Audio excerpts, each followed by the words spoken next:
Hello, I am Ron Chen, and I am going to teach you about the ancient Chinese art and philosophy of Feng Shui.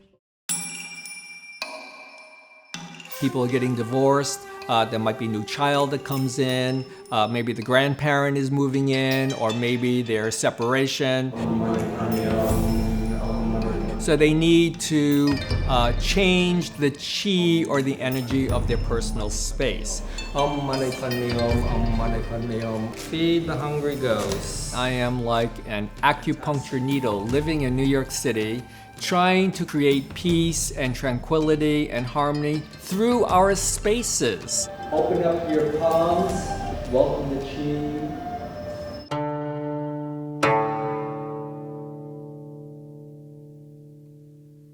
I am R.D. Chin, and I am a Feng Shui master and architect. I have created a Feng Shui practice where I do consultations for corporations, companies, offices, residential, and even urban planning. This apartment has a lot of male energy here. A nice way to kind of balance off male energy is to put more female energy. Feng Shui is really based on nature, and that's what the Chinese have used. That is their science or technology, is looking at nature's cycles, and then they apply it to our life, and then they apply it to our spaces. Being an architect, we have to be mindful of the budget. We have to be mindful of the client's needs, of course. And this is the overall site plan here. But it's interesting, how do you connect the magic of Feng Shui or the energy or qi of Feng Shui to the contemporary world? Personally, for me, I'm always interested about energy. I also believe in synchronicity or coincidences. This happened to be during Memorial Day weekend, and I said, Mom, let's go to Dad's gravesite, and I'd like to do a little blessing ceremony. And my mom was very touched, very emotional, and said, you know, I think Dad would have liked this because he was a Buddhist.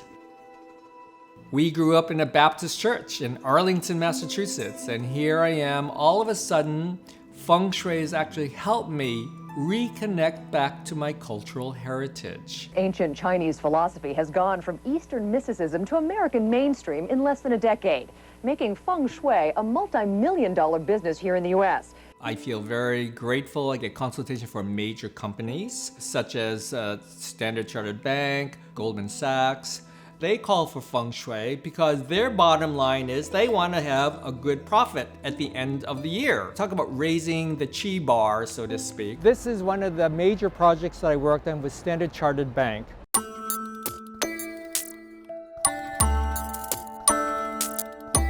When they moved to this building, they had 3 empty floors. And so they brought me in to meet with the architects to determine the major areas of how to place the offices for the 3 floors. So this is a lot of sketches and drawings.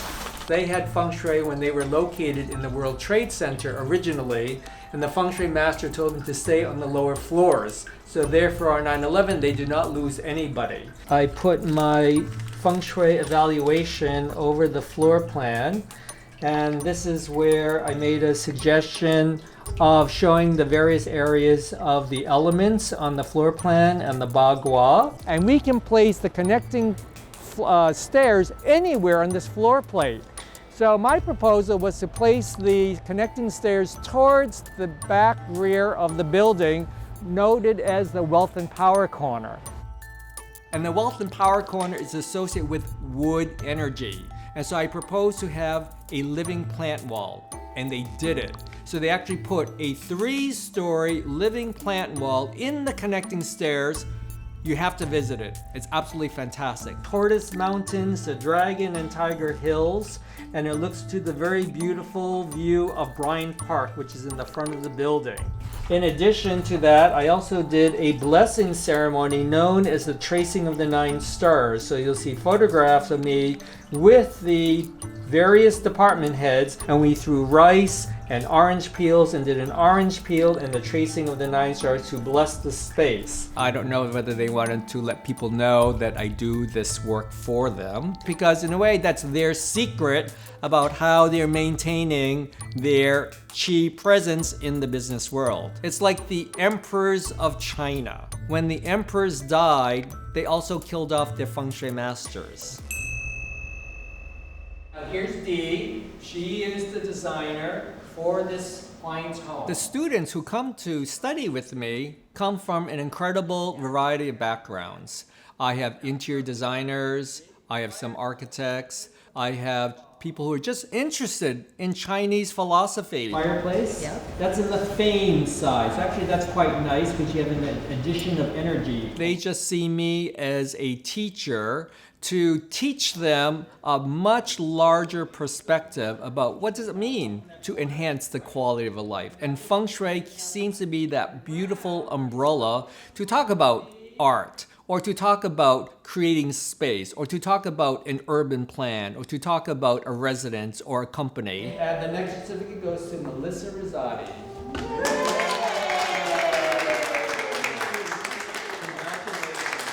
Perfect. Okay, folks. How about this?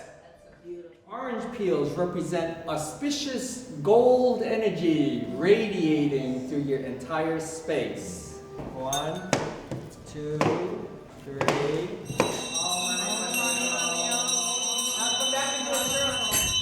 We're blessing the space. On one perspective, there is a lot of superstition attached to Feng Shui, but in my opinion, I think it's really about how people see the space. The invisible is just as powerful as the visible. And let's just close with thanks, and may this documentary be filled with lots of prosperity and surprises.